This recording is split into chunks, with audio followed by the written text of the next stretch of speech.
Peace, everyone. Welcome to Karmic Dynasty. Today I said we. No, it's okay. Hold on. Let me back. All right. Today's broadcast title is Lynching Museum Trauma and Recovery. So, as always, most times I share how I came about the topic. I, as most of you know, I'm on my tour. I will share the flyer later at a later time during this broadcast. On my tour, I have visited Alabama. Now, the reason and how my in studio guest today is going to share the how and help me with the how I came about this. Actually, speaking on my studio guest, I'm gonna have him in here now. Cliff Johnson again. Welcome to Karmic Dynasty. How are you?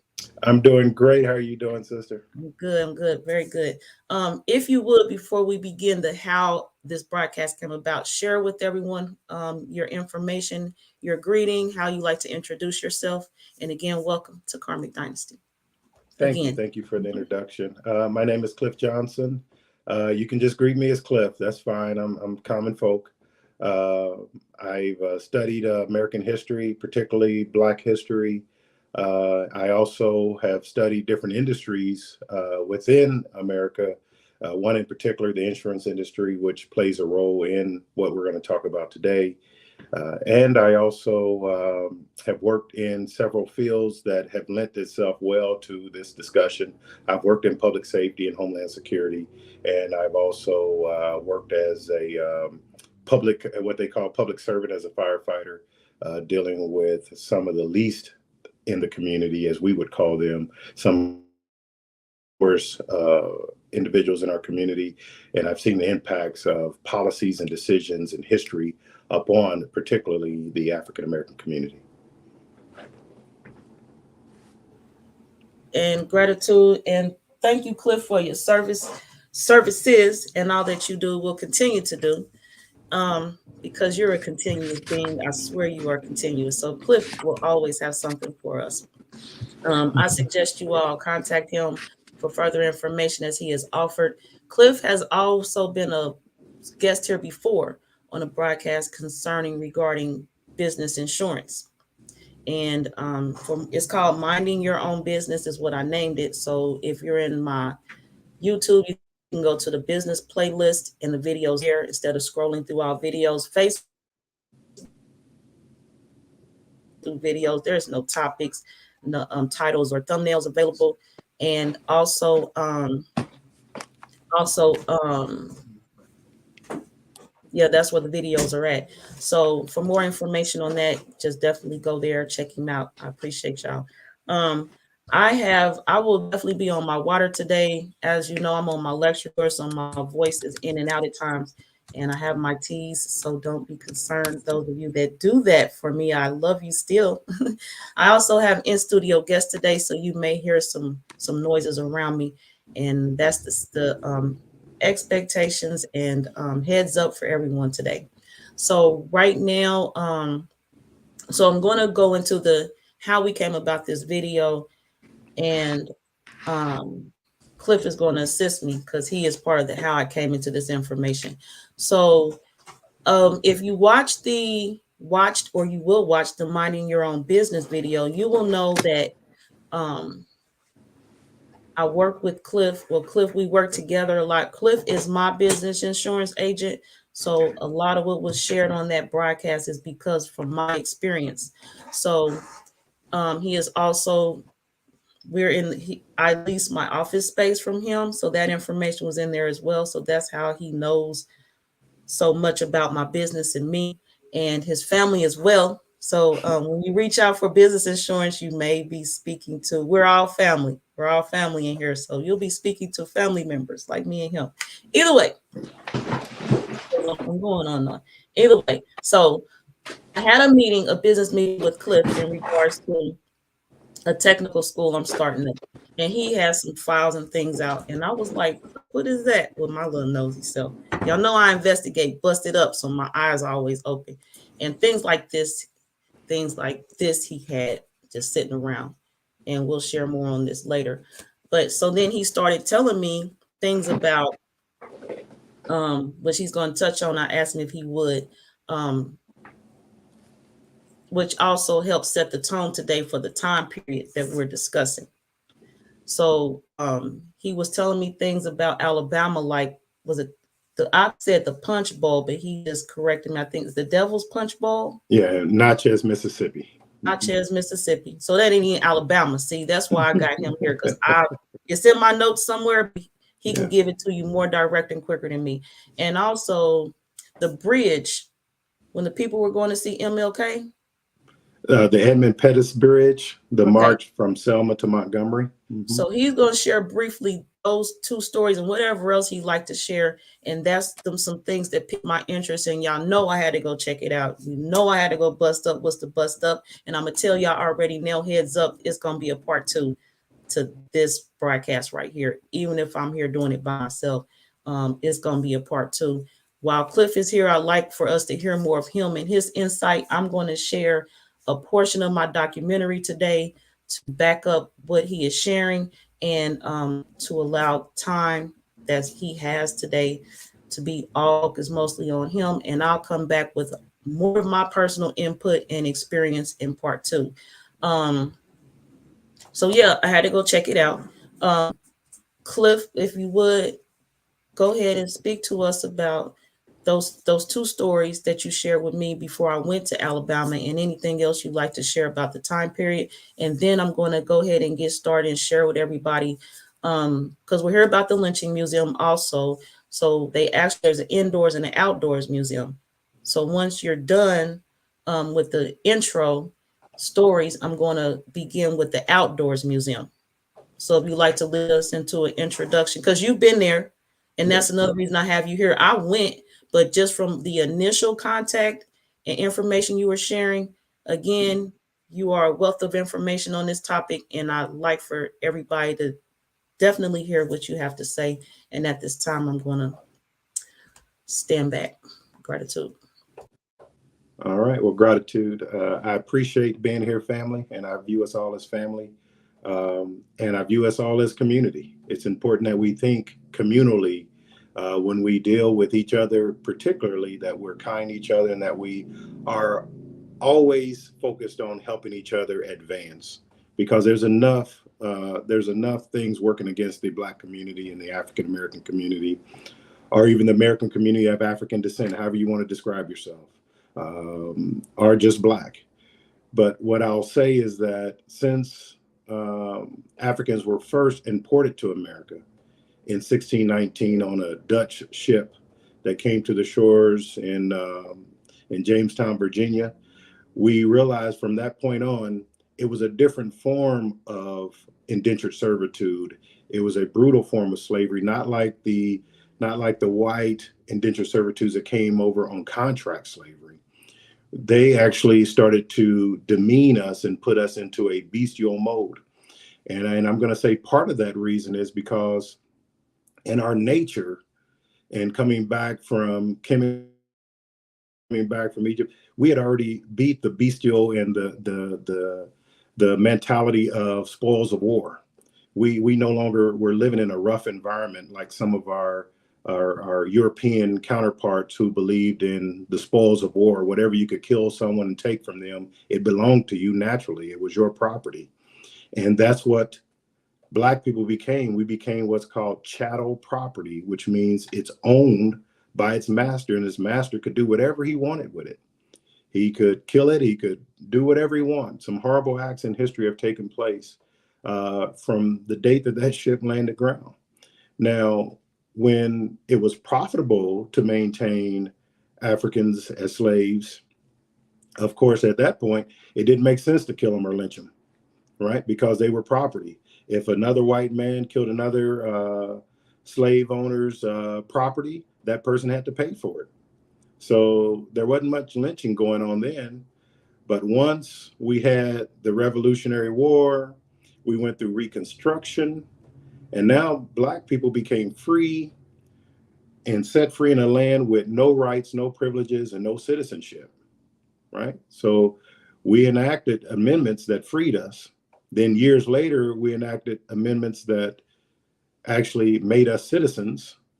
And then after that, after slave codes and all that, we enacted civil rights amendments. We got to treat them fairly and civilly. So we went through all of that. And at the same time, while we were doing that, our numbers grew, especially in Alabama and Mississippi, which is getting us back to where we're coming to. And when those numbers grew, the white population had no idea what to do with all these freed Black people. So they created laws and they created codes, what they call the Black codes. If a Black man was walking without a purpose, you could be jailed. If you were set free from a plantation, you had no land to sleep on and no place to go, you could be in prison, right? And that gets us to the 13th Amendment, where the 13th Amendment said there's no slavery in America unless you go to jail. And if you go to jail, then you become the slave property of the governor of that state, and the governor could actually lease you out as a slave back to the same plantations that your families came from. That was called convict leasing. So this country has been working against us the whole time and taken millions and even trillions of dollars of economic wealth and property and intellectual property from right off of our backs. So when I talked to Tisha, and she was in my office, I have a large library of events and things that happened throughout Black history. And in sharing that with her when we were talking about business or insurance, and then seeing her platform and seeing what she's trying to do to help unite the Black community and bring us together and to enlighten us. I mean, the fact that this is an age where we all need platforms like this to enlighten us, to share information. You can't get it all on your own. I learn from everybody I come in contact with, and I try to, and then I try to pass it forward and be of help. So with that being said, that's kind of how we got to this point. We were talking and she recognized that, hey, Cliff Sanders spitting a lot of stuff here. Let me just go ahead and bring you on the show, because I'll take notes, but I think you go ahead and deliver it your own way. And I appreciate that. So with that being said, so I've taken trips throughout the United States. This is my personal journey to find places where we set up our own cities. I wanted to find towns that were founded, funded, and taken care of by all Blacks, fully integrated Black all the way up and down. And I started going to them. My first city was Mounds Bayou, Mississippi, the first city in America that was founded and formed by Black people with Black dollars. And so I started visiting all these cities, and it was amazing to me that there seemed to be a reoccurring theme that perpetuated itself through every city I went through over this last 10 years. They all have met the same fate. And it's pretty sad to me that this part of history has been covered up on purpose, because America, and I know I don't want to get into critical race theory because it's real simple. It's just telling the truth about history. And America doesn't want that history told, so they cover it up. So our sister, Karmic Dynasty, I hope I'm doing this right, because I'm not sure which name. We function on the professional level.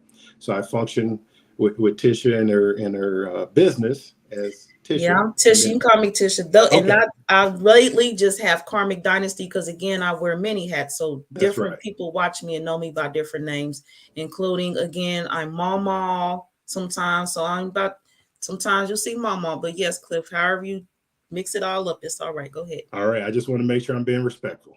So, I'm always about the respect. Amen. So when we talked and I visited these cities, they all met the same fate. And when one city in particular, Natchez, Mississippi, was really heartbreaking for me, because it tied it all together that this was not just individual white people coming against our African brothers and sisters in America and just ruling over them. Because make no mistake about it, there are revolts that took place, and Black folks did fight back, and it scared white people to death. It scared them to the point that they started giving us rights. It was not our niceness that gave us the freedoms that we have today. It was our willingness, once we're backed against the wall, like a caged animal, to actually fight our way out, that it scared them. So the government had to step in. And in Natchez, Mississippi, the U.S. government dug a big hole and basically put all the freed Black people in this hole, with men, women, and children. and walled them off. And literally a concentration camp, no food, no water. They let them die there. Thousands and thousands of people. And there's peaches down there. And to this day, no one in Natchez, Mississippi will eat peaches out of the Devil's Punch Bowl. That's why they call it the Devil's Punch Bowl, because of all the peaches that are grown, because they know what the fertilizer is. And so when I went there and I discovered that, and I start traveling, of course, my family's from Forest, Mississippi, Jackson, Mississippi, going through that area. And it was amazing that my family was able to keep its history. And the reason why they were able to keep their history is because we had Black men in particular, and women. Mine and that was pretty amazing. She actually fought the Klan at one point. They were able to keep their history because they had a mentality. And I'm going to be brutally honest with you. I don't care who hears it, because I'm a frank person, and we got to be real if we want to succeed. My family had a statement that they made, and every Black man in that town knew it. If you ever get mad enough to kill a white man, you kill the white man you see, and you kill that you're mad with, and you kill every white man that you see from that point on. Because the penalty for killing one is the same for killing a bunch of them. So kill as many as you can to make it better for those of us left behind. And because of that, Forest, Mississippi, particularly Midway, the Black folks down there still have their land because they were not playing. And I have uncles and cousins and all that will testify to this. And if you know anybody from Midway, Mississippi, or Jackson, Mississippi, they'll say the same thing. And they still have their land down there. I mean, hundreds of acres that are still in Black hands from the 1800s. That's unusual, because in most places it was taken from them. And to go away and then come back to Mississippi and Alabama, I went to Dallas, Texas on my journey. I wanted to go through to see, of course, Black Wall Street. Everyone talks about that since it's recently discovered, and how that whole thriving community was taken down. But there were other communities just as wealthy. Dallas, North Dallas being one of them.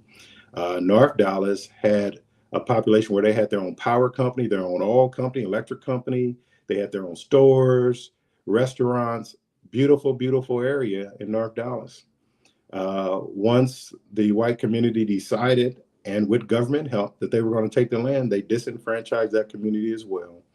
And North Dallas is particularly disturbing, because once they destroyed the community, basically went in with flatbed trucks, took people's properties, their valuables, lynching, killing, burning.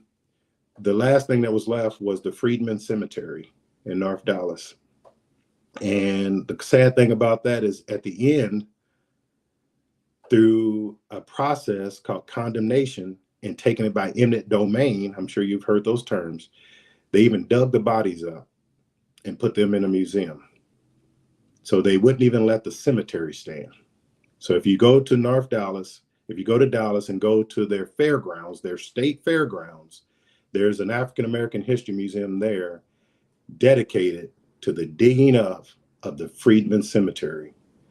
Absolutely horrible history. Just decimated that community, destroyed what we had built. Now, I'm telling you, we pulled ourselves up by our bootstraps, amassed wealth in a system that didn't want us to learn how to read, write, socialize in the white society, and we still managed to succeed. We are a resilient people. We are an amazing people. And because America won't tell this history, our kids don't know it. They don't know why they're in this situation. They don't know why we fight each other all the time. This systemic racism that leads us to where we're at today is all orchestrated. Nothing in America happens without a practice model to perpetuate it. And that's a perpetuation of the best practice model, from the music we listen to, from what is given to us on the media, all the little things that distract us from doing what we should be doing as a people, gaining, gathering, and achieving. We should be uniting and putting our community together. Other immigrants can come to this country and they will unite because they have never been subjected to what we've been subjected to. And at some point, we have to have the intellectual property and the intellectual mindset to hold on to what we have. And when I say intellectual property, that's a whole nother story. I know I'm throwing a lot at you, but it's important that you realize that even like this program is intellectual property. It belongs to someone in our community, and we need to make sure we protect that and we support it, because there are groups that'll come and buy this program if it gains popularity, just for the fact to shelf it so no one else can see it, right? They buy our kids' names when they become great athletes. If Michael Jordan knew the value of his name, do you think he ever would have sold it to Nike, Air Jordan, Michael Jordan? His name is traded on the stock market. When he had to form his own brand, he had to do the Jumpman brand because Nike owned his name. We've seen it in our community over and over again that we have to be careful, which is why we're talking about this lynching today. So I went along in a roundabout way. Lynching was a vehicle to take economic wealth, property, and to suppress anyone that stuck their head up proudly and tried to take control. So the Lynching Museum is actually a part of the Equal Justice Initiative, and it is in Montgomery, Alabama, downtown Montgomery, Alabama. Brian Stevenson, who started the Lynching Museum, you may have heard of him. He's written books. He's a he's a Ivy League educated attorney who made it his mission to get Black folks, particularly, off of death row on murders that they did not commit. If you've seen the movie with Jamie Foxx, where he's incarcerated, and I am sorry, right now I'm talking so much, I don't remember the name of the movie, but I'll remember it in a minute, where he actually gets Fox off of death row for killing a white woman that he did not, for saying that he killed a white woman that he did not kill. Basically, they got him in jail, and they almost forced us into confession. They bind us up so much that we don't know if we're coming or going, and so that kind of puts us in a situation where, you know, we think we can go home if we just tell them what they want to hear. Never do that. Always stand up for yourself. So lynching was used that way. And in this museum, it talks about all the verified lynchings that family members or communities have given to this museum. So when you have a verified lynching, the family will basically enter that information in. There'll be research to verify newspaper articles or what have you. The family will go dig up dirt from where that person was lynched at, and they will enshrine it in that museum with the story behind it. And if you go there, you will see walls and walls of jars of earth, of dirt. And they have, and as our sister's showing here, they have inmates that were wrongfully convicted.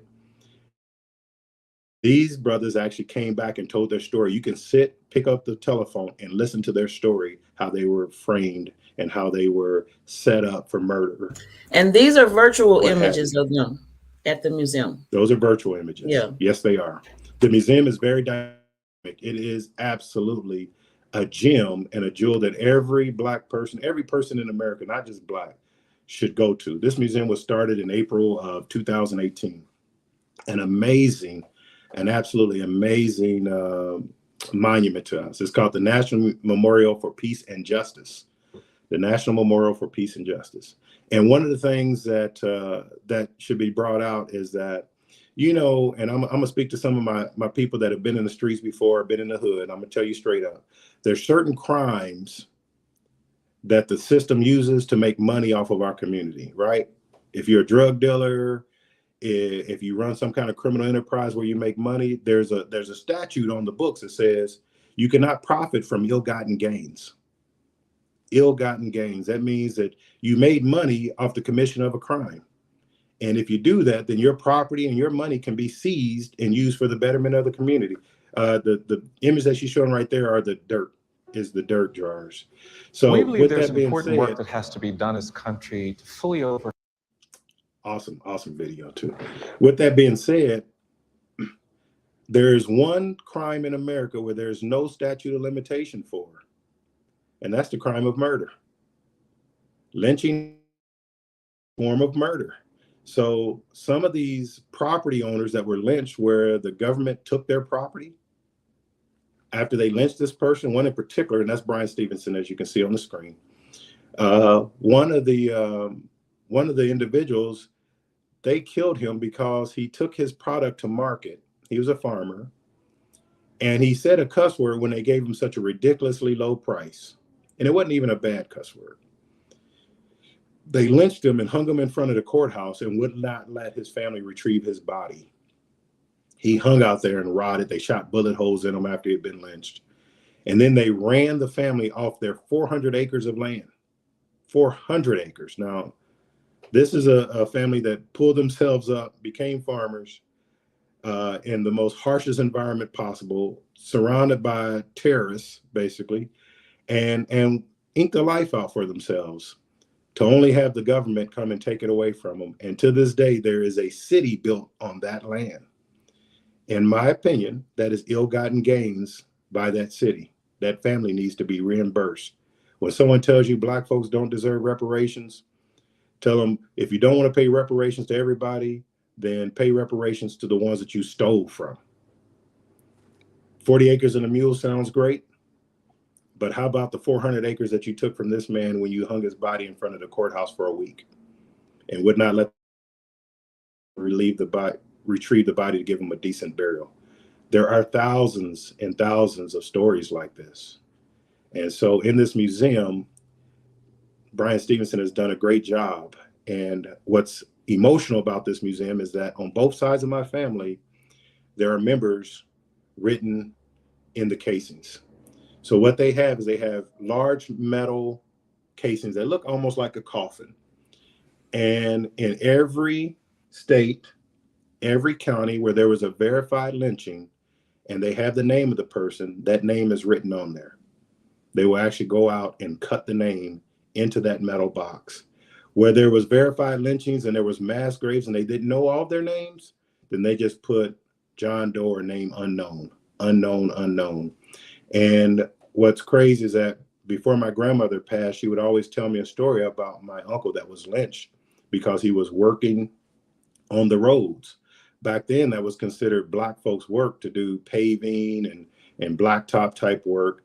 But at some point, it became unionized and became very profitable. So white folks decided they wanted those jobs. And they were literally forcing the Black folks out of those positions. And my uncle was one that was lynched because he came to work and he continued to come to work. And so they lynched him. And what's sad is that his name is on there. And it's very emotional for me to go through and see it. And Tisha's showing it right now. Those are wrapped around the building, going down basically 2 stories. And there are just thousands and thousands of them and people named on them. It is a absolutely well done, phenomenal memorial to peace and justice in America. It's a part of the American history that has definitely been lost. If you've never heard of it, there's a reason why. This is not something that really society wants to push out, because if you go there and you take your kids there and your grandkids or your family and they start and you connect that to a family member, it enlightens them. It changes their mentality. I don't share a lot about my personal family, but I'll share this. Someone asked me the other day, I have 5 kids, 4 girls, 1 boy. And they asked me, you did a great job with your kids. What do you attribute to that success? What do you attribute to your kids, all of your kids going to college? And I'm not saying college is really the end all be all. It's just a mechanism to teach you how to learn. All of my kids but 1 have gone to HBCUs, historically Black colleges. That's a requirement of mine if you want me to pay for it. That's important also, that we give back to our communities. I went to an HBCU, Alabama State. That's my alma mater. I support it 100%. But what they asked me, what do you contribute to your kids' success? I said, I made them scholars. I made them learn beyond what the school was teaching them. My son actually got a bad grade in a history class because he did a report on George Washington where he told the truth. And the teacher said he had never heard any of this stuff and didn't believe it, gave him a D. And so my wife and I had to go to the school and meet with the teacher. And the teacher was like, well, I've never heard that. I said, then if it's true, then my son has educated you then, right? I said, so now what you have to do is go back and do your research to see if there's any falsehoods in this, if he plagiarized it, or if he did anything wrong, but violated any academic principles, if it's true, because you gave him the list of who he could write about. At this school, they said, these are the historical figures that you can write on. right? That way they don't go off, because that way they can tell if someone's plagiarizing, because they have a bank of plagiarized articles. They know if you plagiarize something.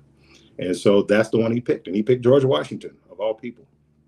And he told the truth. George Washington didn't have wooden teeth. He had real teeth. He took them from his slaves, the jawbones of the slaves. And his justification was, I paid them for it. You can't pay a man for his teeth and his jaw. In fact, back then, it probably meant his demise. I'm sure the slave died from infection or whatever after he took his teeth. He wasn't the honest, I cannot tell a lie, I did not chop down a cherry tree. He told the truth about him repeatedly raping a young Black woman and having the guys go out to retrieve her, the formation of the Secret Service. There are history facts that we choose to ignore, but they still exist in the museums, because at some point, history does have to be preserved, right? They can't just destroy it and lie about it, but they will hide it.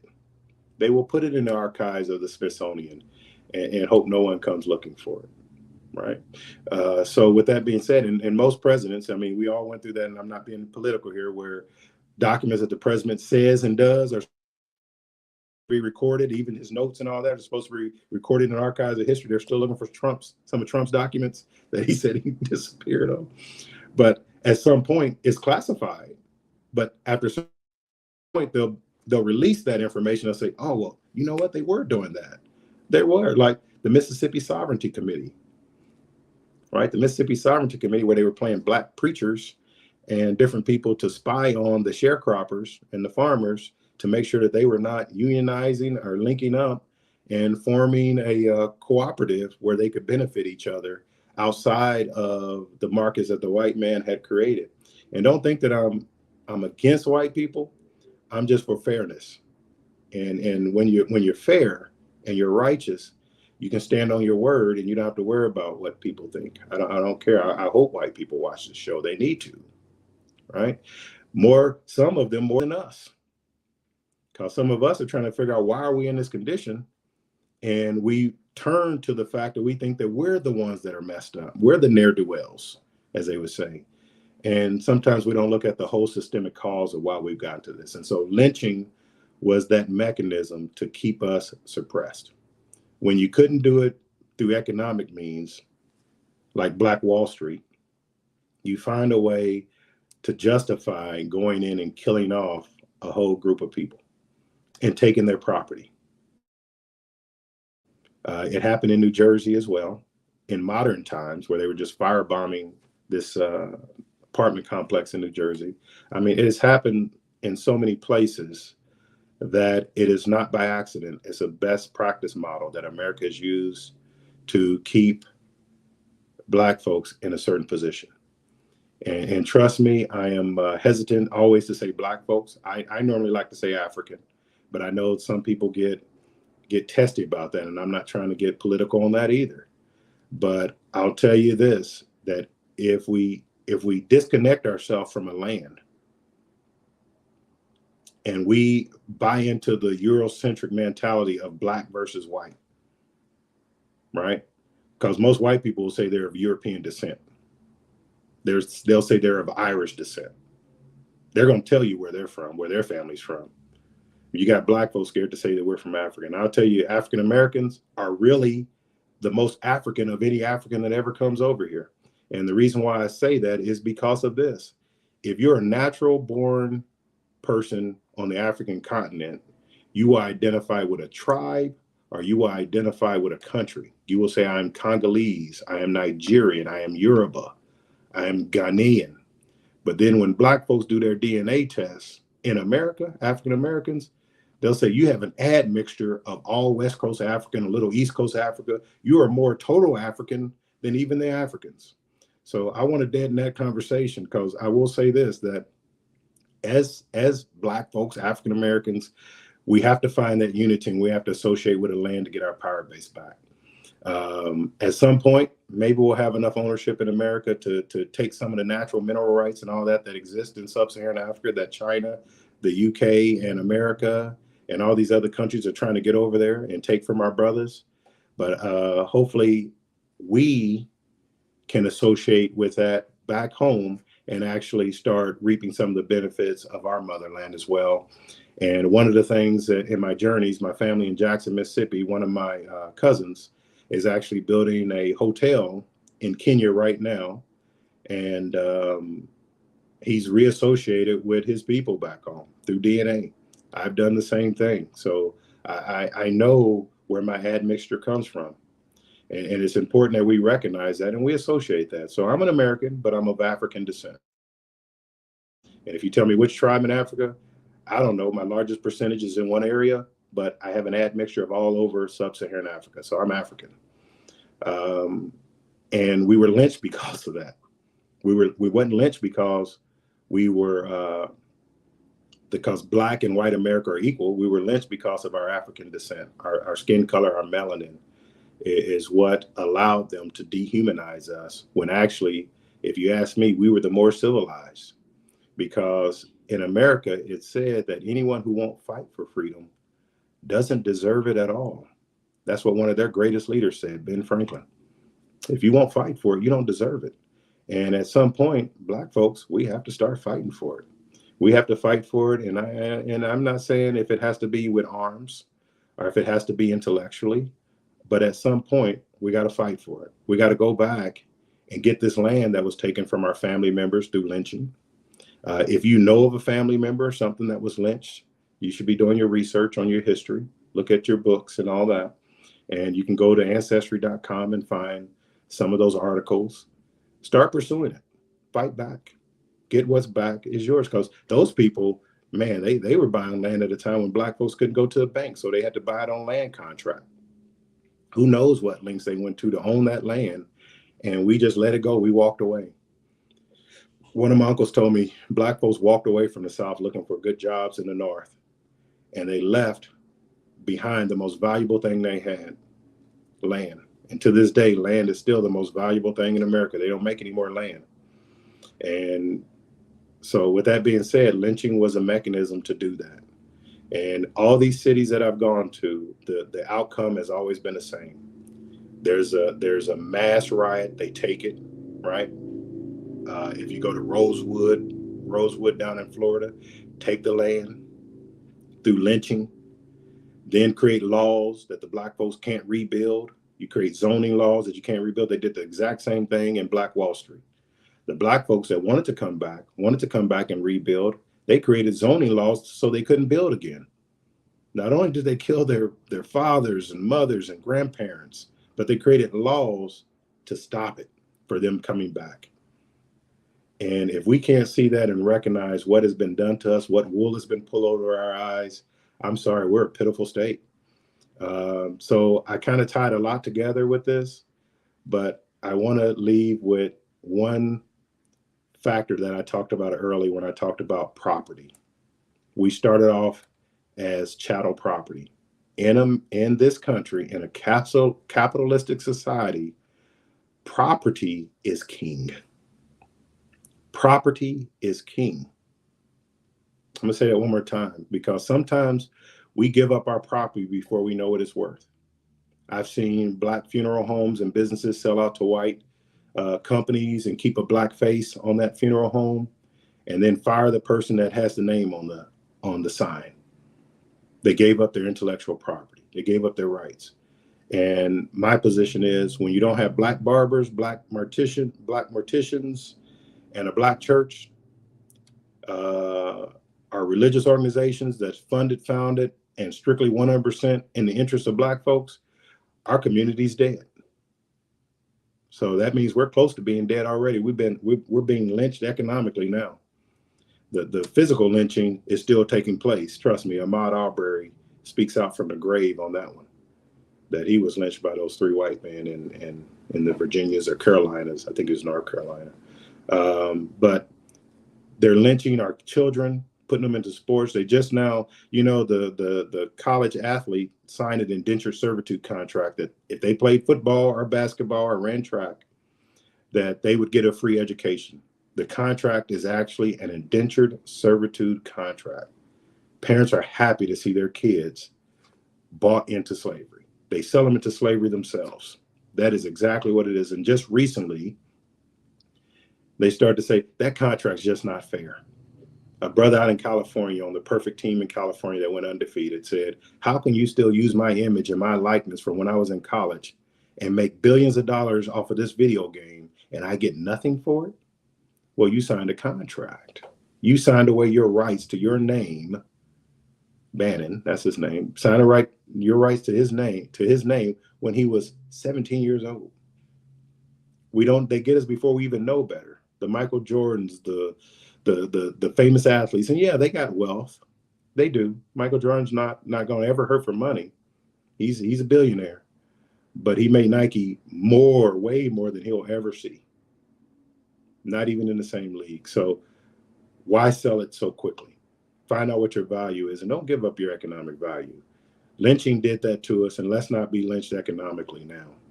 So as we look at the past of the physical lynching, now we're into a mental lynching, and we have to be careful that history doesn't repeat itself in a different way. And so be careful in your words when you talk to each other. We all have issues. We all have problems that we're working through. We have to be cognizant of that none of us are perfect. We're all striving to learn. That's why I like watching this show, because I'm always seeking knowledge on something that I don't know. I want to know about the Kemetic history. I mean, Tish and I have talked about that. I even had one time we were traveling and we were talking about it, and I said, well, tell me about Egypt and the things that you've learned and all that. And some of these things, she got even a brother on the phone that she knew, and he started breaking down things for me. And I appreciate that kind of stuff. I want to learn it. Doesn't mean you have to agree with everything that's said, but I think there's always some knowledge that you can gain that will help you, and be respectful of what other people believe, because a belief is not based off fact. A belief is not based off of actual fact. A belief is based off, this is how I feel. This is what I think is right. This is the most logical thing to me that has happened. But then there's certain things that are just factual. The reality of it is we've been lynched physically, and now we're being lynched mentally through our music, through our culture, and we have to be careful of it. So I know a lot into that, but I would take any questions. I know I didn't get too deep into the history because I've talked about the broad scope of what's going on. But if anyone's interested in actually seeing pictures from my journeys or seeing different things that I've come across, I'm more than willing to share. It is a big database, so I can't just dump it on anybody, but I can share bits and pieces if there's some specific or a certain city that I've been to. I'll say the only city that I've not done any research in really is away on the West Coast in California. I've never been there, but I've done it up in Canada as well, because Canada has some of the same issues that we've had. So I have some of their things with Canada. I've done the Underground Railroad stuff till I'm tired, But as Tisha said, I've walked the Edmund Pettus Bridge myself, my wife and I thought it would be just a walk. It was on a Sunday. It was a nice day. And I got so emotional on that bridge when I came over, and I know the story that they were set up, that the sheriff had mounted his horsemen in the back, and the U.S. government had mounted the military in the front. And once they came over the bridge, they had a pass that went underneath the bridge where the horses came out and started hoofing and kicking and crushing Black people. And it was all a setup, all because they didn't want Dr. King and the group of people to march from Selma to Montgomery. And they call it Bloody Sunday in America. That's the American word for it, Bloody Sunday, because it would show solidarity and unity amongst Black folks. You're combining the Black folks in Selma with the Black folks in Montgomery, and you have this symbolic march that says we can do something together and we do need to unite. And that was so detrimental to the ideology of Eurocentrism in America that they literally had to stop that from happening. That is the most passive form of protest you could do. Just walking, marching, kneeling. It's absolutely absurd. And if you ever go to Birmingham, Alabama, definitely go to the museum there. And then they have the little park, the little part where they talk about the young children, because Dr. King realized during these times in that event that white people would absolutely crush grown Black men and women. So he started using children, thinking that they would have more humanity for young children. And Bull Connor would just turn the fire hoses on the children and blow them over. So we've been through a horrible history, and we need to unify to stop the lynching. And I said stop because it hasn't stopped, because they're still physically lynching us. Like I said, Ahmaud Arbery was chased for miles by white guys. And when he finally got too tired to run anymore, he was confronted with a guy with a shotgun whom he tried to grab to keep from getting shot, and he was shot. I'm glad they convicted those guys. I'm glad they did it the way they did, but that was a modern day lynching. He was lynched. And it has gone on, and it continues to this day. And one thing I would say about us, we got to stop lynching each other too. Mentally, emotionally, verbally, it must stop. Sometimes we do have to do, I agree with one thing, we need to air our differences outside of the view of anybody else. If I have a problem with you, I'm going to come to you direct in private. I'm not going to put it out on Front Street, because that's a form of lynching too. All right. So I love you, family. Tisha, thank you for bringing me on. If there are any questions, I'm sorry to talk so long. I said I got to go by, but I'm willing to take any questions or comments that anyone may have. And I'm sorry I didn't get specific into each place I've been, but like I said, I will share that information upon request. Okay, so I would like for you to add feedback. Now, you had mentioned the slabs in the outdoor museum. Mm-hmm. I don't forget how you phrased it, the name. I said they're almost like coffins. That's what I view them as. Okay, so in Mm-hmm. in the outdoors museum, now I shared that video just so they would have an idea, a picture of what you were saying. I do have a whole presentation with my videos and images from there, and some of them it's just so much that I need to share as far as images. So that's another reason why I know there will be a part 2. But in regards to those coffins, now the ones in the video I did share, and so if they remember in the video, they were up, they were high. Mm-hmm. And the reason that in that video, when you saw my hand, they would see my hand doing this, is because I was sharing how when you first come in the outdoor museum, which they'll see later in the presentation, mm-hmm. And this is what I'd like for you to explain, because you do it well. When you first come in, they're ground level. They appear to be. They're all the same length. But as you go, it's like they go higher and higher. So I'll show the ground by my feet where they at. But over time, I share how they elevate, so to speak. Absolutely. And I was just sharing how it got to where it's above my head. Yes. So if you could talk to us about that. Absolutely. Elevation. Now, I'm not 100% sure if this is what his thinking was. So when you walk into the museum, you come past some chained individuals, and there's words and talking about the phenomenon of lynching, phenomenon of lynching in America, and you walk up a little hill, and then you're met with the monuments written with the names of those individuals that was lynched in certain counties and states. As you walk, so every monument in that museum is absolutely on the same height, same level. The difference is you're walking down, and as you walk down, the monuments are going above your head, and it's almost symbolic of you walking under someone that has been lynched. And as you look up and you go down and you look, and pretty soon they're pretty high up.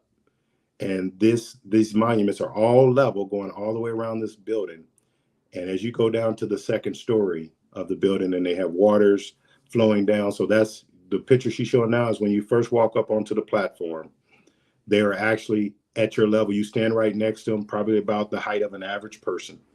And as you walk down into the museum, and this is still outside, so it's all open walls, the floor drops down. And as the floor drops, you can see gradually the monuments are being lifted away from the ground. It's almost like the symbolic thing that they were hung. And it appears that way. And that's really a very impactful thing to consider, is that when you did come across your family member that had been lynched or hung, someone had to pull them down because they would leave them there. Sometimes they wouldn't let the family members retrieve the body. They wanted to leave the corpse there to rot and stink, right? One of our greatest singers wrote a song called Strange Fruit, and she talks about the smell and the burning and the bulging eyes and the rotting flesh in her song that America didn't want her to sing. Billie Holiday sang that song bravely. It even cost her money, cost her time in her profession, but she boldly sang that song because it was something that she experienced. And this kind of brings it back home. And when I say there's thousands of them, there's thousands of them, and thousands of names on there of real people, real individuals that are gone and that are left and that, you know, that didn't reach their potential. And I'll say this, when dealing with potential, the most valuable place in the world, the most valuable place in the world is a cemetery. If you could pull the economic value out of the people that are in the ground, the knowledge that they have, the wisdom that they have, the inventions that they may have invented, the cure for cancer is sitting in a cemetery somewhere, right? And these lynchings took away that knowledge, economic value, but also the emotional, the spirit. That lynching ripped the spirit out of some people, took away their ability to fight and to move on, to educate themselves, to learn, to move forward. Because the people that suffered this grief, there was no counseling back then. There was no counseling for post-traumatic lynching syndrome, post-traumatic urbanism syndrome, for being forced in almost concentration camps. There was no therapy for it. How do we get together as a society, as a people, when this is being done to us and we still want to blame each other for where we're at? Now, I'm telling you, there's accountability, of course, because we got to have wisdom and knowledge once you've been told. But until we tell our kids this, how do they know? Some kids really think that Black people are ne'er-do-wells because that's all they hear in their music. And when they go to school, the only thing they tell them about Black folks is that we were slaves. In this museum, they don't talk about slaves. They say you were enslaved. Very different. It's very different naming. You were brutally enslaved versus you are a slave. It's a mentality change, because when you say you were enslaved, you tell a kid that, and I'm telling you, try it with your own children. Say, our ancestors were enslaved brutally. The first thing that they're going to say is, by who? How? What? Right? That's a natural instinct answer. And when you get that question answered, they'll be better prepared to deal with a person who's trying to keep them enslaved mentally. Makes a difference. That's what I talk about, the success with my family, is that they've listened to this their whole lives, and they know that when they go to school, they're competing. And that competition, and I'll say, because of where they come and our lineage and our heritage, our royalty that we come from, if you teach them that, they have no choice but to succeed. It works. I'm a living testimony. All right, so I hope I answered that question. Sorry, sis. You did. You know I talk a lot. And you good. And not talking a lot. There's no such thing. All right. Plenty. And more would be great. So with that being said, could you tell us more about these coffins here? Because they're the exact same of what's inside hanging, right? Right. So because the ones that are hanging inside, some of them are so far up you can't see. Everyone that's inside is duplicated outside. So individuals can come and watch and go to a place where their family was from, and you can literally find the names. And so the outside is in my opinion, more somber, because as I walked by and I looked at the names, and the first time I went to this museum, I've been 5 times now, because they bought a whole slave plantation and put the first museum in the slave plantation. Brian Stevens, they purchased it. And then they built a brand new facility that's state of the art. That's absolutely amazing. But first time I walked past this, and I had called my aunt, I called my great uncle, and I called my mother, and I was trying to find a particular name, one of my family members, and I called on my dad's side some family members to get a name. And so I wanted to go and see if their name was on there. And yes, I did find a couple names, and I admit me down to tears, and it still to this day affects me and impacts me emotionally to see a family member, an ancestor of mine on that list, and know that they were just trying to survive, just trying to live. And because of the color of their skin and who they are and where they lived at, someone felt that their life absolutely did not matter. It was not worth keeping them alive if they had to get some inkling of success in this society. So, yeah, and that's a mass pile of dirt for those that we don't know. There's still tons and tons of people who were lynched that we have no idea who they were, where they were at, and what happened. So that's dedicated, that little video there was dedicated to ones that we haven't found yet, that we don't know. Yeah. And Yeah, also, pretty. in the video I shared earlier from the when you mentioned the Equal Justice Museum initiative, Yes. and I was sharing the video, and he was like, "Yeah, that wall right there." So this video right here, this clip is related to that wall of jars. Yes, it is. It's just ones that we're not aware of. Okay. So there's still, you know, a bunch of unsolved murders in America as far as Black folks. And sometimes when they say unsolved, it was in, they covered it in the paper. They sent out postcards saying, look at what we did this last weekend. We hung us one up, right? It's one in Indiana that went viral back in those days because it was one of the most highly sold postcards in America. A postcard of a Black man being lynched, and they sent them as Christmas cards. So that's what we have to realize is that, and I'll say it in that the way Dr. Henrik Clark said it. Henrik Clark said, Black people be wiser when they realize we have no friends in the world but each other. And I'll say that for most people, they already recognize that. That's why they build armies and weapons and all that to defend their rights. We don't have a mechanism for that to defend ourselves yet. And some of our sub-Saharan African family members are probably getting that way, but they'll be misled, coerced, and changed to try to buy into the system, as long as it keeps certain people in power.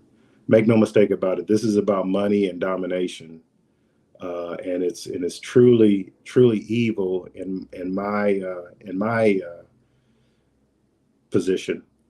And one other thing that Dr. Henry Clark said, especially about for all my Egyptologists here, is that when Alexander, the so-called great, came into Egypt, he thought he had walked in the place where the existed because he had never seen a place so beautiful.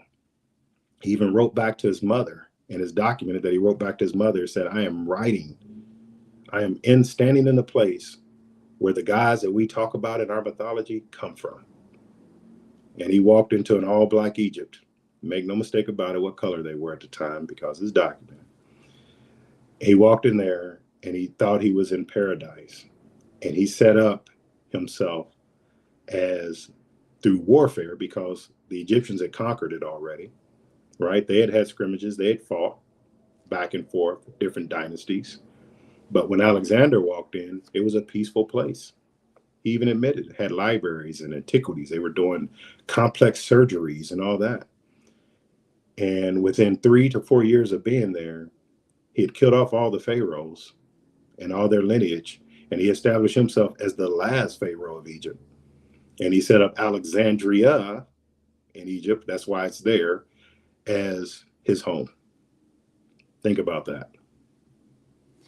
So that tells you kind of how our history has been stolen and taken, and how at that point we became brutalized by a people that had scarce resources way that they survived is by robbing and stealing from other folks.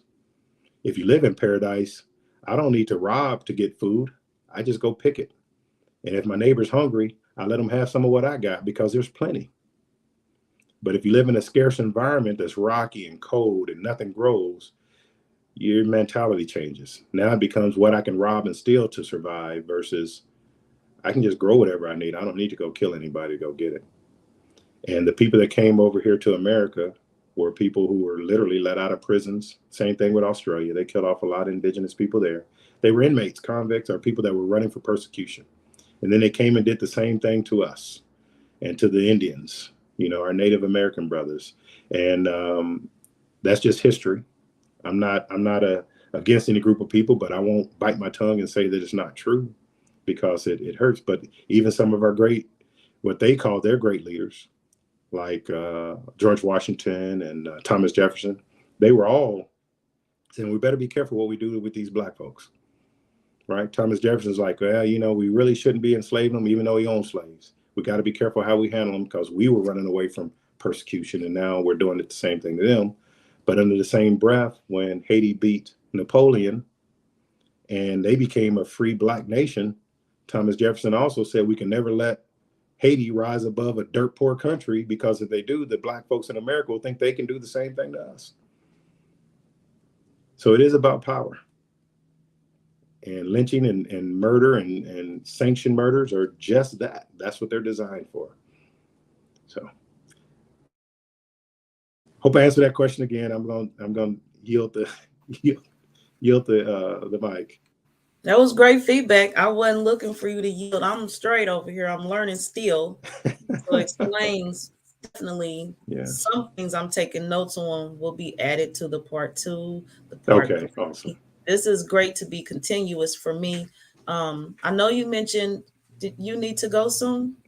Just a little bit. Yes, please. Okay. So right before you go, I'm going to share that for me, this is one where it's going to be a series. I have no issues with part 3s, 4s, and 5s, because when we have so-called issues we want to talk about, such as lynchings and things, to me, I always need to provide a solution as well. Something for us to be active and go and do. Go be active. Don't just sit around and talk about the issues.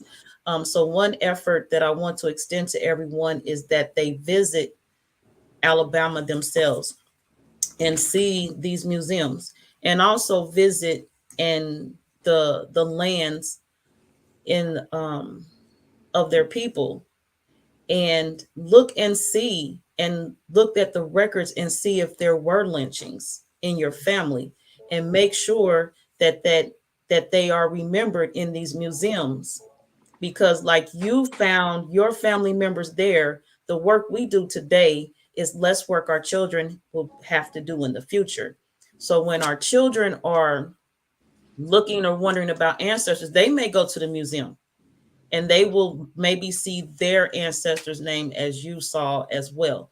And I'm on a personal journey myself to look for such information if a lynching did occur in my family, so that they can be remembered publicly for what they faced in that time.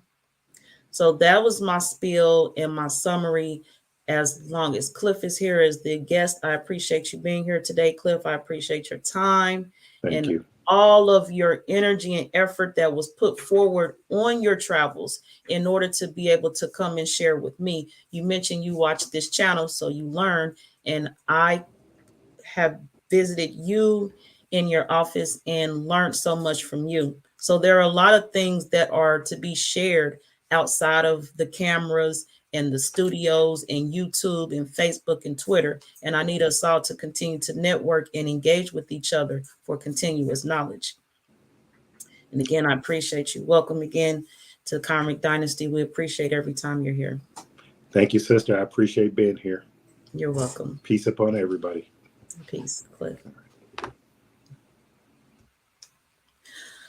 All right, everyone. So again, I appreciate my guest Cliff Johnson being here with me today, and busy man. So I need you all to contact him if you need to for further information on anything. If you're not sure what the contact information was, you can definitely always contact me and I'll share that with you.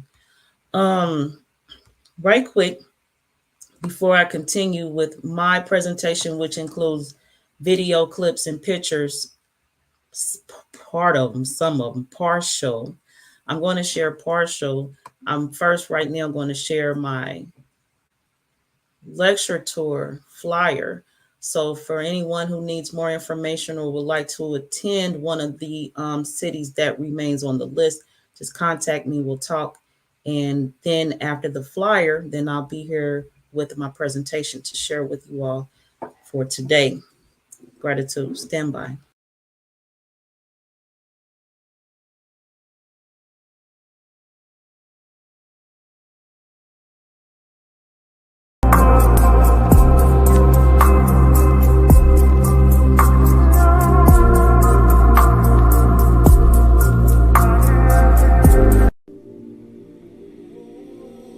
That's right. Joy Allen. Yes, indeed. Yes, indeed. The great goddess from the Karmic Dynasty YouTube channel. Okay, so you know she's going to be driving it. So you got to come see her. And she coming to a city near you. I said, look, listen. I saw the list. I saw Atlanta. I saw Virginia. Okay, I saw Washington. I saw Boston. So she's pulling up. Okay, Silence and Sound event and lecture tour. Where she's going to be dropping gems and illumination. Okay, I'm going to be tuning in. Each city is going to have its own topic. Each city is going to have its own topic. Okay, very interesting. That's a very interesting format. So I'm going to tune in and we got to check her out. I want y'all to be there. Okay, let's stay on the frequency, stay on that vibration. Okay, and support our beloved goddess. Okay, Wadu.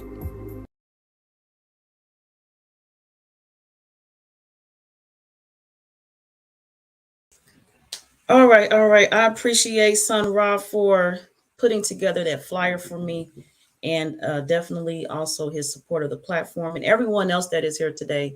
I've been reading the comments and I see you all engaging as always, and it's so beautiful around here. You need to visit. Yes, yes, definitely visit. So, gratitude, gratitude. I am sharing my, let me set this up let me set this up. So while I do this, so yeah, I went and based on the information that Cliff provided me, and I took notes. There, based on the notes I took, there are other places that I definitely need to visit and go do my boots on the ground and bust up some light around here about me.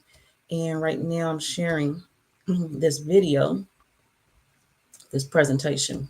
So I'm gonna some of these I don't remember which ones I was speaking on and have audio, so I may backtrack with some narrative. Either way, here we go. Here.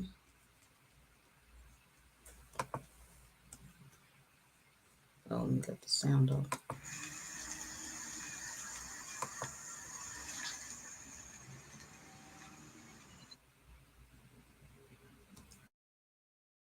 Okay, and right quick, I guess y'all can hear the video. I this is my first time adding video to my presentation, PowerPoint presentation. So okay, I don't know if there was sound on there. Either way, I didn't say anything in there, but when so there's two museums, there's the outdoor museum and indoor museum. When you first arrive, this is across the street. It's like a property, so it's not a street, it's just across the way. This is across the way from the outdoor museum.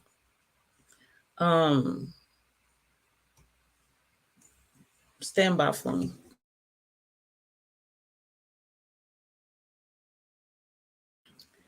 Okay, everyone, I'm back. Okay. So next what I have here is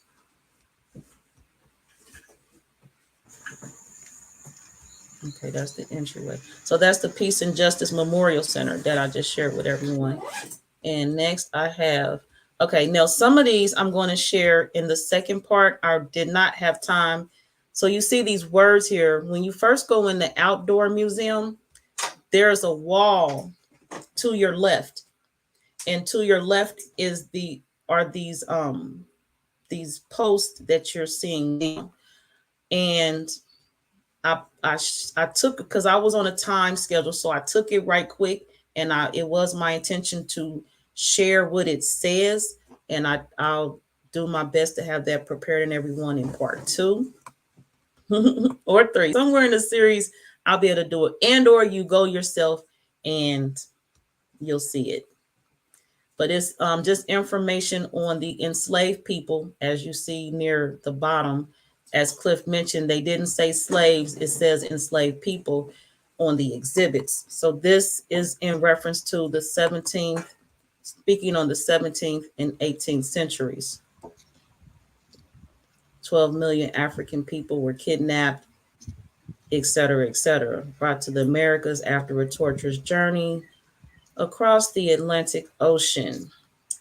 So nearly 2 million people died during the voyage. The labor of enslaved Black people fueled, and this is another part, so I'll get to that later. So yeah, we'll go over that. And but again, definitely, if you go there yourself, you'll be able to see it and record it for yourself. And so next I have here,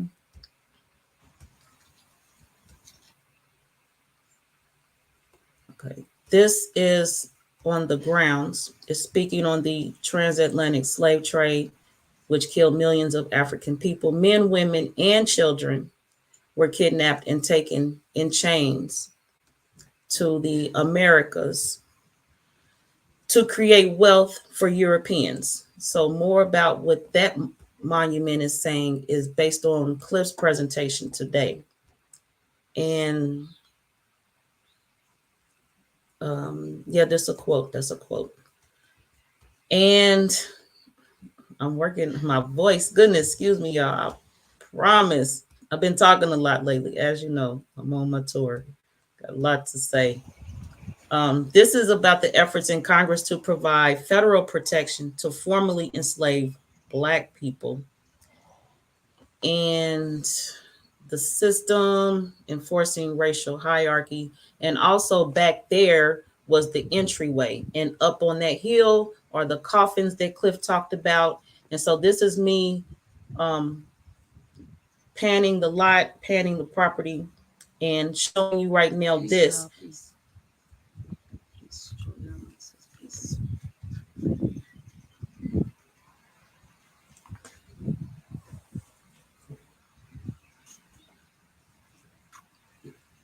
Okay, so right, so y'all can hear me on this video. Real, or at one time on an actual enslaved man or woman. It's short like that. Yeah. Okay, is it an echo? Okay, everything's clear. Okay. No. Mm-hmm. So now in this video, what I was sharing was, and I got some in-studio assistants today, so I'm talking to my studio guests, helping me know what sound is good or not, because I'm learning right now. This is a learning platform. I'm learning how to add videos to my PowerPoints, and if y'all can hear doing the live broadcast and what. So this is a learning environment. I promise y'all. Yeah, that's the entryway down there. That's the coffins. Now, the reason when I first walked in the outdoor museum, this is what like stunned me. These images right here, I seen them on Facebook all like often. This right here, this part right here, her reaching out. I seen that on Facebook. I seen it on social media, and it just was a picture to me. Picture, another picture. However I say just, I'm saying it was just a picture. The chains are real, or at one time on an actual enslaved man or woman. And so when I walked in, this is the first thing you see, unless you happen to look to your left and see those coffins that Cliff mentioned. This is the first thing I saw. And I'm like, wow, I seen this on Facebook. Somebody posted it. I never even thought, imagined, or looked like it was so not close, because I'm in Indiana and Alabama, but so close. And in the narrative on the Facebook post, the narrative did not exist. There was nothing there saying what I'm sharing today, that it was at a lynching museum, that is sharing the stories, and that you can have your ancestors remember. Just the whole, first I was like, oh, this monument I'm looking at right now, I seen this, and now I'm here. I wouldn't even know that the whole expectation, the unexpected just grabbed me and held me for a minute. And then I'm like, wow, this place is powerful. I felt the power when walking in there and seeing this. Just, I could just feel like it was the actual enslaved people. And then a part of me, I was preparing myself mentally for like lynching images, which I saw, which I shared earlier. But once I went in, I was overwhelmed. And then I started looking around, like checking out more of my environment. And as Cliff mentioned earlier, as someone else in the other broadcast called them Europeans, they were there. And I'm looking, I'm like, and then I looked, I seen like a few of us sprinkled in there. And as Cliff said, more of those Europeans need to go than we. And I was like, so at the time, but today he said it, but I'm like, okay, yeah, they were there more than we were. Now, in my current time there, in that present time, excuse me, I got alarms. In that time, I was like, what are they doing here? Where are we at? Why are we not the ones in full volume here, like storming this place, gathering this information? I swear I'm almost 48 years old and I never heard nothing about this place. Seriously, our steps and actions take us on journeys. And if one day, however you want to do it, this is my journey. This is what happened. I decided to go into business. I decided to lease this office space, which of course put me into contact with a man named Cliff Johnson. And then one day I needed some business insurance information. I'm in his office, meddling, seeing stuff. And I'm like, well, so he shared, thankfully. So now but I'm like, how many people knew this existed besides me? Who didn't tell me? Like the other day on the broadcast, since Cliff brought up the comedic broadcast, we spoke on the origins of Cinderella and Lion King and Hamlet coming from Kemet. And then the phrase Aesop fable came up, and I continue to get feedback from people as of last night on, I didn't never hear Aesop's fables before. I didn't never even know what a fable. Look, we need to share. So what I would like to see is when people was posting pictures on Facebook and you don't have a caption and no narrative, maybe don't post it. I don't know. Post it, don't post it. I don't know. Just share. I'm on a little rant right now. Y'all know how I get sometimes. I'll get back to my presentation in a few. But so I'm bringing what I learned. That's why I'm here. I'm bringing it. Never heard of a museum. And this is a sister that done travel. She been to China. Teaching over there. And we over here can't come out the hood because we worry about West Side. This is what I'm claiming. Look, people, there is so much more we need to be claiming. And it's just in a museum. It's on public display. And actually, for those of you who got financial issues, you got fiat issues, you got some issues, you ain't quite got it, but you can get there. You get there. The ticket rates, I don't know and what's going on, but that day, for some reason, the outdoor museum, I got in there for free, because it cost me, because I got a trip to make to Mississippi to do some family lineages, searches and things. It cost me because I'm going to Alabama again to do some further research, and I'm gonna tell y'all, because with the indoor museum, I'm gonna tell y'all now, 2 museums. Outdoor one I'm sharing now, indoor, we shared a bit in the beginning when Cliff was here and he mentioned the owner. This is where I got where these calendars are at. And that indoor museum, by the time I saw the out one and went to the indoor one, which was a little way down, miles away, I was so overwhelmed. I couldn't even finish walking through the indoor museum. So one day, the cost, you get in free I got in free at the outdoor one, but it's gonna cost me because I'm going back to Alabama. So that's travel, room and board, and some other things. And I gotta eat while I'm there. Because I need to finish walking through the second museum. So this is my disclaimer. Yeah, I'm doing a lynching museum, the Equal Justice Initiative Legacy Museum broadcast today. And that's why it's going to be a part 2, 3, 4, 5, because I did not walk through the entire museum. I had to leave. It was that or standing there and vomit. And y'all know I ain't with that vomit. That's what I'm doing.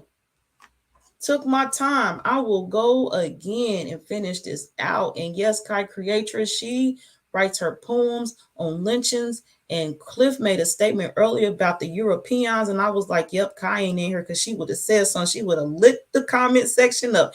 And Kai Creatress also, I mentioned to her, I was bringing this presentation today, and she wanted me to speak on Ida B. Wells.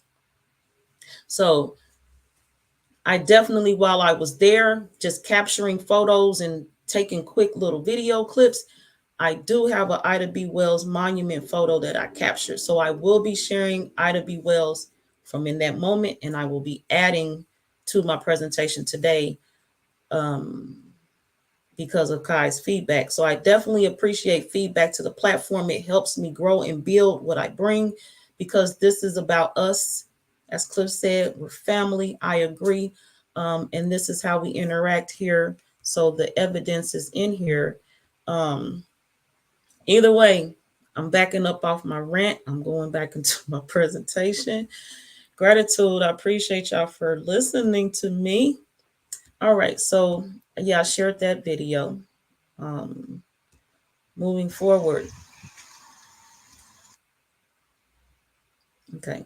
So this is another viewpoint of this one, because I had to start with her, because this is the one again I saw on Facebook. I was like, what? So that was just right quick. I needed to capture that. I was having a moment. I'm telling y'all, it was real. Next is this viewpoint of that monument. I just want to get out angles. Joy Allen, Karmic Dynasty. I was told that these chains were on actual men and women held, captured, and the museum made sure these were real before they put them on these exhibits. Peace.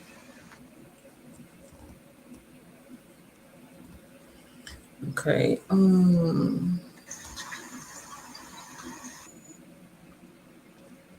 think this is the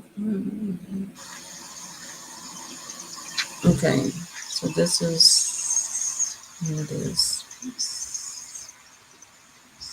And I was in there talking to myself, trying to calm down. I just kept saying peace. I swear, peace, goodness. And I'm just now recalling that.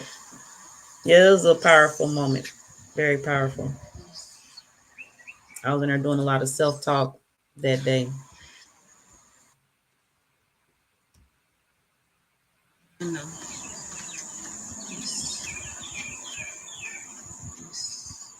So a lot of what I saw on these walls was so-called, like Cliff was mentioning earlier, why a person got lynched. I was just looking at these so-called reasons, and they actually post some of the so-called reasons inside the outdoor museum. So I have photos and videos of that. Let me see. Okay. So here is once I pass that wall and the monument of the enslaved people, you're walking up this ramp. So at the time, I did not know what those coffins, Cliff called them, were out there for. So at this point, I'm walking up the ramp to go and look at the ones that are hanging from above, which are here. But at the time when you first go in, they are at your my head. feet level, not above your head. So at this point, I done already walked around. And then here again are the standing at. My shoes. Different shoes. Yeah, so this I'm showing how far above at this point the coffins are above me for illustration purposes. And I'm 5'3", so they're at least that's how far above they are in perspective. Now, right quick, I'm not sure if Cliff mentioned this, so I'm going to share it today right now. If he did, this is just a recap for those who came in, might have missed it, etc. However, now when you first go in, the monuments start here, the coffins start here at ground level, for example. So they wrap around the building in alphabetical order, starting with the letter A, and they go around the cities, the states, I mean. So C, California, for example, and then it goes into Delaware, etc. Some point it hits Georgia, and then it goes on to Illinois, Indiana, Mississippi.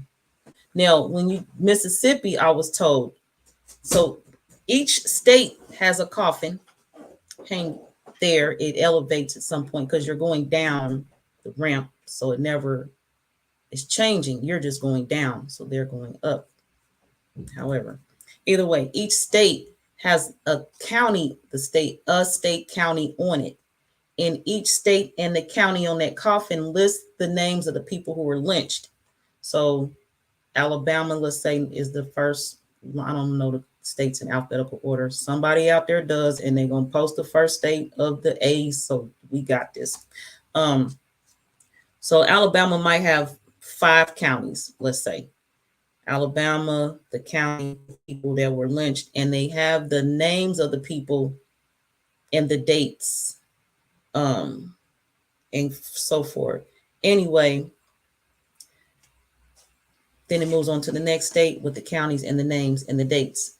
Thing is, some of these slabs, there were so many people lynched in that day, so a massacre, that they have 2 or 3 coffins. I'm saying slabs, Cliff called them coffins. So I'm using those terms interchangeably right now.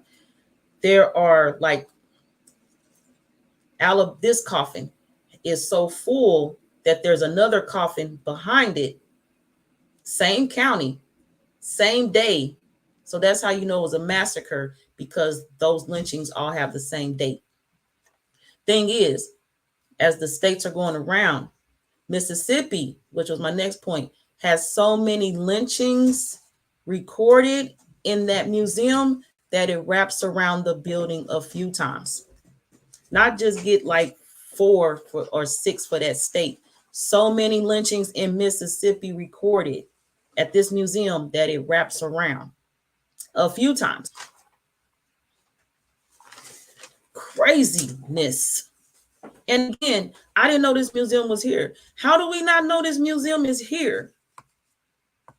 We got all this Black History Month,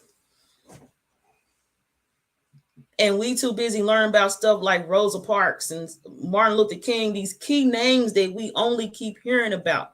There is a whole museum full of names we know nothing about, never heard of.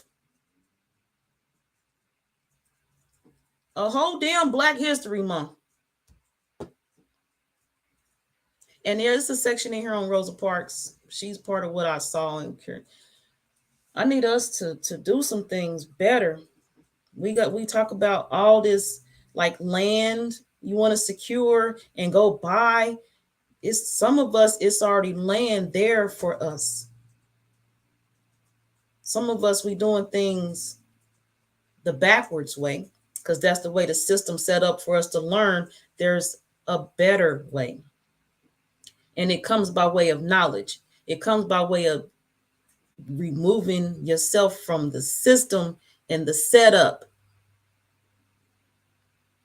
So y'all know I'm not one about Black History Month. I'm not one about holidays. I'm not, yeah, June is coming up. There's these Juneteenth events. You won't see me talking nothing about no Juneteenth event. Now, what I might maybe probably do for future reference, February, Black History Month, holidays, I will be talking about this Black history, your history. If Rosa Parks or Martin Luther King ain't your relative, I'm talking to you. What about your relatives? What about the contributions of your people, your bloodline? People talk about the assassination of Martin Luther King on his birthday holiday during Black History Month. Kite creators, let them know.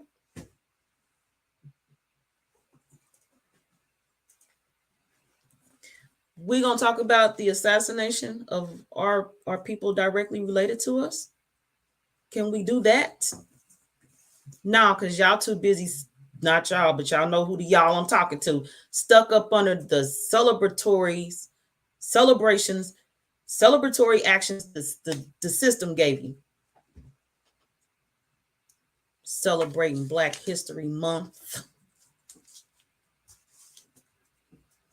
I'm moving on from my. Tell them, Kai. We ain't got time. Just don't. I don't do it. I don't do this. And I got my views on substituting one holiday with another holiday. It's all if you even recognize and celebrate it. If you recognize it enough to substitute it with something else, you're still celebrating the holiday. You still recognizing it, don't matter. You're celebrating it. But me right now today, with that being my view, I'm probably going to be around talking about lynchings and our people. And along the way, you find out one of your relatives was lynched, or you want to celebrate their life and their accomplishments and or their fall. We just gonna probably do that. I'm gonna work on doing it once a month or something. We're gonna make this all the time. We're gonna make it about, oh, that's how I am. Christmas and gifts. Valentine's Day and love and no, give me and love me every day of the year, or leave me the hell alone. And that's my view right now on this. Where we gonna roll with the accomplishments of our people. That means I'm gonna continue my broadcast with my I want to give up ass this past winter. Y'all know I ain't gonna talk about us, and I'm gonna talk about me too. This is nothing but fuel for me to continue to move forward. A business meeting for myself turned into all this, and everything step happened before it, after it. I'm moving back off my rant right now, y'all. We rolling. And I said I'm working on being done by 1 o'clock Eastern Standard Time. So that means about 15 minutes to get this done.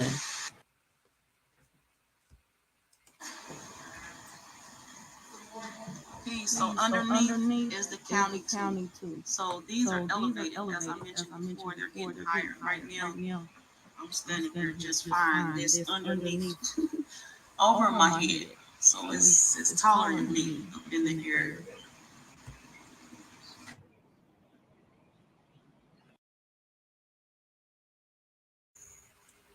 Okay, so we may hear an echo. I'm not sure, but we're moving forward. So these are all the same level. So you'll notice these are near the ground and these are in the air, because this structure, the flooring changes, it's ramps, it's elevated or not. So either way, this represents something hanging, the lynching. Also, the counties are represented in each state. The states start on the outside So the A's are on the outer side, and it wraps around the building. You see that? What is that? Say Alabama. Either way, this Alabama, and so it wraps around the A's. Then you come back in, and then the B's, and so on and so forth. You come in here, you should know the county. So yeah, these the A's back here. The A's are on the out, and Mississippi lynchings are so massive that the Mississippi wraps around here several times. Peace on.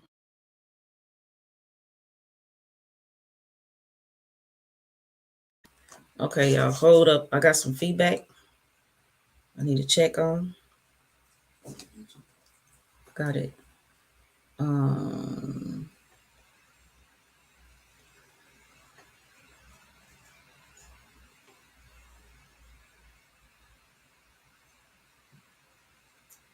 Yeah. Okay, so thing was the video wasn't playing, but you can hear me. So I don't know how that worked. But either way, I already explained that part. So we could be great. All right. I'm not sure what's going on. So these are all the same level. So you'll notice these are near the ground, and these are in the air. Because this structure, the flooring changes. This ramps is elevated or not. Either way, this represents something hanging with the lynching. Also, okay, yeah, it's not. The counties are represented each state. The states start on the outside. It's not moving again. So the A's are on the outer side. Let me pull back. So I don't know how much of what video y'all seen or not. Earlier it was playing. Okay, maybe it's just that one clip.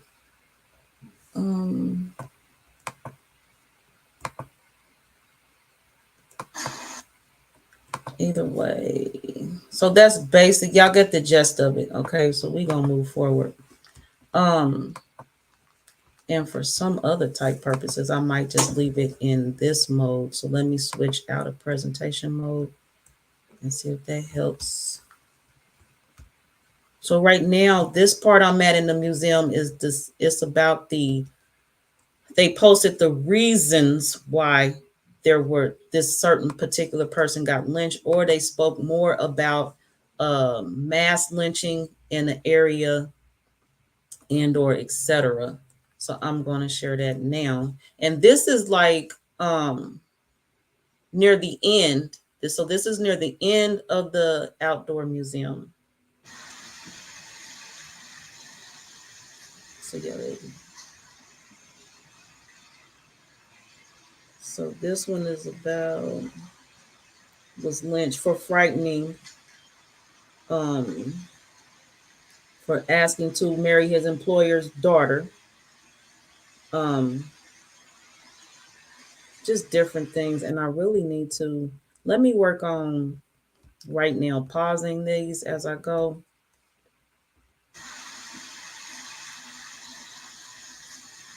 So I can read these. Okay, was lynched for allowing a white man to beat him in a fight in Tennessee. This one, hold on, I'm trying to catch it. Warren Powell lynched for frightening a white girl. A black man was lynched for standing around in a white neighborhood. William Brooks was lynched in Palestine, Arkansas in 1894 for asking to marry his white employer's daughter. After a white man attempted to assault a white man's daughter in Oxford, Alabama in 1894, Mr. Brownlee, after a white man attempted to assault. Oh, let me start this over. After a white man attempted to assault Jack Brownlee's daughter in Oxford, Alabama in 1894, Mr. Brownlee was lynched for having the man arrested. William Wardley was lynched in Irondale, Alabama in 1896 because local white merchants wrongly thought his money was counterfeit. And that one got away from me. So I'm moving forward. And right now, where am I at? Okay. Video. Hundreds of Black women and children were lynched. So there's a mass lynching recorded in Elaine Massacre in Phillips County, Arkansas in 1939. Hold on. Elaine Massacre in 1919. Hundreds of Black men and women. Let me see. Hundreds of Black men, women, and children were lynched in the Elaine Massacre in Phillips County, Arkansas in 1919. That one says, okay. Next video. Also on here it shows there's a lot of names. Like this one, that means that was a rural area. Or if they're on the same date, and that was a mass lynching.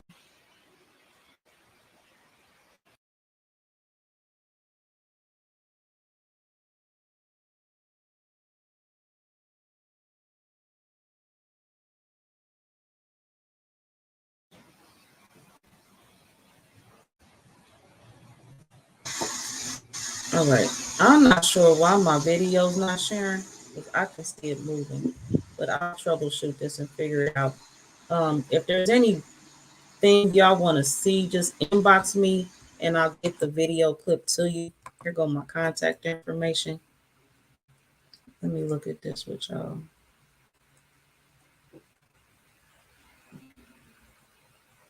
Yeah, it's not moving for some reason. I have to figure that out. And depending on how long, well, I'm about to supposed to be leaving 6 minutes. I'm going to figure this out because I might just have to share straight from the source. The PowerPoint option is not working for me. Maybe somebody out there knows some troubleshooting and y'all can assist me for future broadcasts. So in here, the guide is not here, tour guide, but what happens is each state is represented here. I think I did this one. And on each state. Okay, we covered this. And so this is an outside view of the coffins inside. So this is outside the wall. Excuse me, y'all. Goodness, what am I doing today? All right, getting it together. Yeah, so as I come up the ramp in the beginning, as I mentioned, this is the outside view. So that means next I'm probably going to be sharing the this is just a still photo right here, so there's no video right here. And so next what I'm sharing, probably not that. Y'all know what, it's almost 1 o'clock. I'm telling you, it's been a journey. I'm telling you, recording this and trying to get it this far. So what is going on right now is not even surprising me. Seriously. I'm working here, y'all. I'm working. Behind the scenes with Joy Allen. Okay, I got this. On the scene with Joy Allen. So this is the Monument Park. So this is where, as Cliff already described for us, in this park rest duplicate monuments for each county in America where a racial terror lynching occurred. The Equal Justice Initiative is inviting cities and counties across the country to engage in EJI's, Equal Justice Initiatives, Community Remembrance Project, where local activities are planned to acknowledge each community's history of racial terror lynching. Acknowledging our collective history must be both national and local. Advancing an era of truth and racial justice will require the landscape of America to more honestly reflect our true history. So out here are the monuments they mentioned, the coffins. And again, the duplicates, which are inside. So if you see, like right here, there's one or two. Here there's probably, no, this is one name, lynching. This is two lynchings, two names, and this one's full. So there's a lot of lynchings to report there in Montgomery County, Alabama that day. Well, for that time, for Montgomery County, period.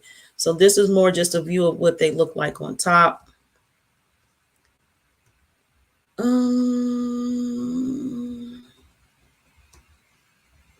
And just the rows of them that continue and just viewpoints. So this is a more clearer picture that I took on the run because I was on a time schedule. And so here you can see the dates, the names. If there was a lynching, there was no identity, so to speak. It is labeled unknown, for example. And here's just more of a close-up. And really, I didn't plan to go to I didn't know what to expect. So from now on, definitely when I go somewhere, I'm going to be prepared, armed with camera and all things necessary to bring a more to my presentation. I walked in there surprised, and I just pulled out my phone and started taking pictures, and I was like just overwhelmed. Videos when my mind thought to record, and otherwise it was just photos. So when I go again, I'll have more in another manner to share for that reason as well. So here is a viewpoint of me standing like with the mall to my right and headed out in front of me, which leads to the back side. And this is on to my left. So it's headed out to the rear of the outdoor museum. And there are other monuments there as well to share. So there, the memory strength wall. Just another one to speak on. That's a picture. These are pictures. So here, and this may not show. This is on the memory strength wall. And this is probably not going to show. It's cool. So it's a fountain, and there's three heads there representing people, representing those to be in the memorial. And this here is a Toni Morrison quote, and it actually was so long, so big, I captured it. At that point, my space ran out on my phone. So most of this, some of it is because I didn't have space to make more videos. So I captured it in 3 images, the beginning, the middle, and the end. For this presentation, I just put it all together to share today. And it says, and oh my people,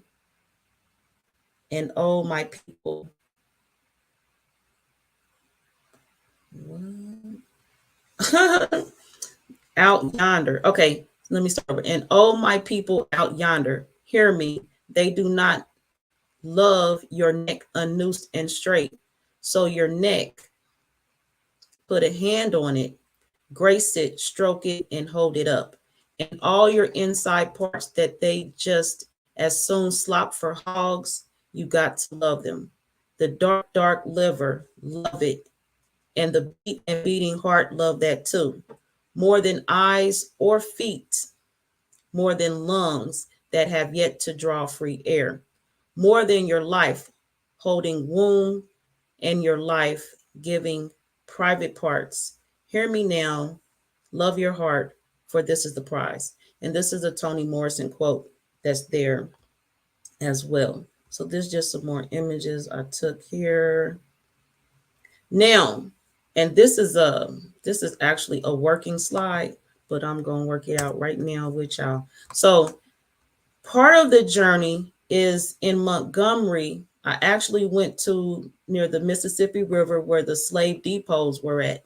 And this is a picture I took now. Near the bottom here, you see the Equal Justice Initiative. So this is their landmark here. And I actually went on the walk. So when the enslaved people got off the boats I saw actually there was a ferry out there, so it helped put me into place. And the path they would walk through the town hall. And in part 2, I'm going to bring where they sold them at, placed them, sold them. And that actually was the first site for the indoor museum. So Cliff mentioned the new state-of-the-art museum, which I showed clips and video and footage of earlier. In the second broadcast, part 2, I'm going to share the first site for the museum, which at one point in time was the sale where they sold them in that building.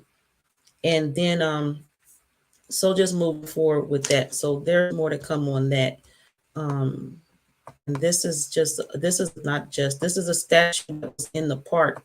I was right here on the path to the church that Martin Luther King, the church that he would preach at, where he was the pastor at, whatever he was in there doing. So whoever loves MLK like that is just how I got him presented today. Whatever he was in there doing, that's my statement, and I'm standing by it, period. So yeah, that's just what this working slideshow is for. Now, the Ida B. Wells Memorial Grove, this was there at the museum. So for kite creators, I do have Ida B. Wells I captured in the moment. So yes, I was able to bring information and the acknowledgement of Ida B. Wells to my presentation today. And her quote, "Our country's national crime is lynching." National crime. Let me get this up because I didn't know y'all couldn't see. Okay. So again, back to this, I shared the Montgomery slave depots where the traders operated. And again, the Ida B. Wells acknowledgement. And here, and you can see my reflection in the monument. I shared this for purposes of being my last slide in this presentation today. And it states, "The wind brings your names. We will never dissever your names, nor your shadows beneath each branch and tree. The truth comes in on the wind, is carried by the water. There is such a thing as the truth. Tell us how you got over. Say, soul, look back in wonder. Your names were never lost, each name a holy word. The rocks cry out. Call out each name to sanctify this place. Sounds in human voices, silver or soil. A moan, a sorrow song, a king, a cackle, harmony, a hymnal, handbook chart, a sacred text, a stomp, an exhortation." So this is my presentation for today. All things are divine, definitely as they are, will be. And Billie Holiday. Yes, Billie Holiday, as Cliff mentioned earlier, had her song Strange Fruit. In my in my when you share upcoming, so in my advertising, in my sharing the broadcast coming up soon, I did do a small clip I created on Twitter, and it did have the Strange Fruit song playing over it. So definitely I appreciate you. I'm working on taking my time. I'm telling you, my schedule, my calendar is like jam-packed. So I'm working on taking my time. And with all that being said, this is what I'm going to do right now. So those who want to stay here with me and those who don't, I still love you all just the same. What I'm going to do is bring up this Strange Fruit. What is that word? Like advertisement when you share and what's upcoming, promoting. Yeah, that I'm going to bring because I created one. And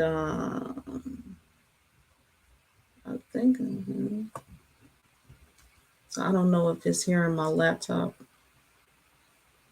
I'm going to look because I'm going to play. But yeah, I already recognized the Strange Fruit. And I got people at my door because y'all know I do taxes too. So I got somebody dropping off paperwork while I'm continuing to look for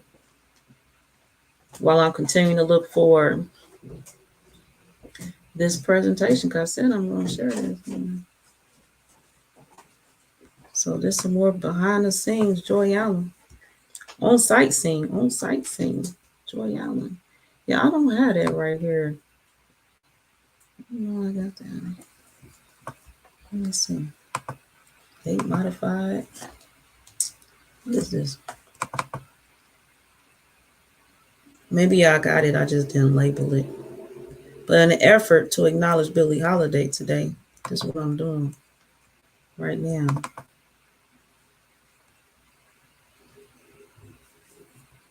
And as if when I find it, I'm going to play it as my outro. And y'all don't have it. It's right here.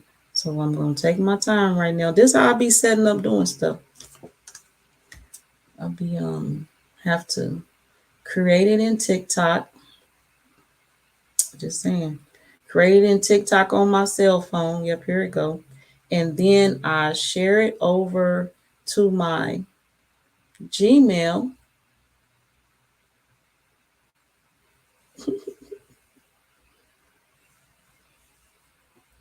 And then I go over here on my laptop on my Gmail. Locate it. As soon as I finish sending. Okay, it's sent from my cell phone. So I bring on my Gmail and my laptop. Joy Allen, work it. And then I download it. Wait for the download. And then I go over here in the studio to my brand and over video clips. I go to video clips, add video clip, and I'll select the video clip to add it. And while that's adding, I'm going to remove this comment. I appreciate you sharing out and tagging people for the video. I do. That's my brother right here. If I had access to an Apple emoji right now, I'd share it with you. Islam. Okay. What is that doing?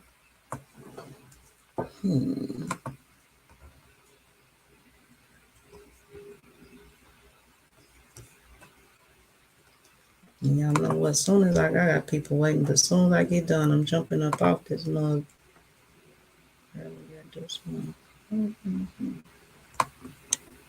Okay, I was in the wrong section of my. Yeah. It.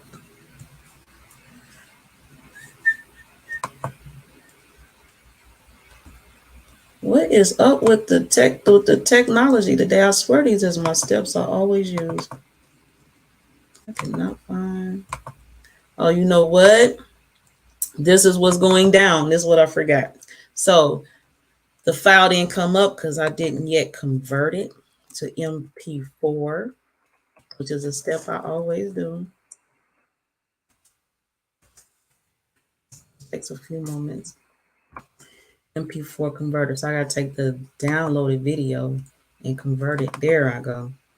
And so I converted to MP4. So the studio will allow it in. We working today, y'all. Y'all rolling. Y'all is so supportive. Because without this, the take your time comments and things like that, y'all would see the stress I feel right now. Y'all would see it. Okay, so the video's converting. Okay, I'm downloading it. So it's downloaded, ready to add to the video clip for the studio. There we go. And that means I'm about to end my broadcast. I love you all. Yes. So Billie Holiday, I'm going to leave this up here. Peace to you all. Oh, y'all's patience is lovely. Joy Allen is out this piece. Peace, y'all. Peace.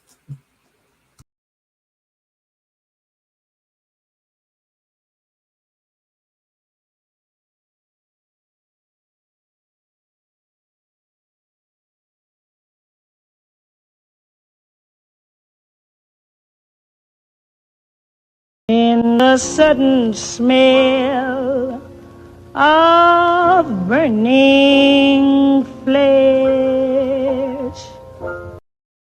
In the sudden smell